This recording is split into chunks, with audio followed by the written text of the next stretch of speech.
મિત્રો રાજકોટના આરએમસી દ્વારા ભવિષ્યમાં રાજકોટ માટે કેવા કેવા રસ્તાઓ બનશે ને તમને આ વિડીયોમાં હું ખાસ વાત કરું. રાજકોટના રેસકોર્સ 2 પાસે જે નવો રોડ બની રહ્યો છે ને એ રાજકોટના ભવિષ્યના રોડનું એક ઉદાહરણ છે. આવા જ રસ્તાઓ છે 4 વે. તમામ રસ્તાઓ પાસે આવી એક ટર્નલ પણ હશે, એટલે કે ભવિષ્યમાં રસ્તાઓ ખોદવાનું કામ બંધ.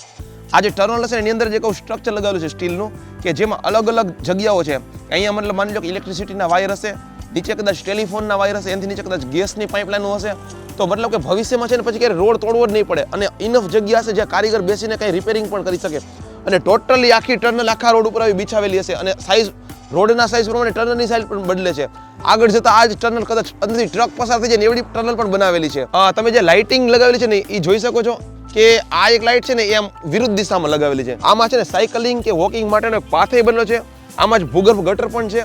પાણીની નિકાલ માટેની એક આવી અલગથી એક જગ્યા બનાવેલી છે. અને ખાસ અહીંયા જે આખું સ્ટ્રક્ચર બનાવ્યું છે ને એ છે ને આવા ઈંટોથી બનાવેલું છે. તમે ઈંટો જુઓ.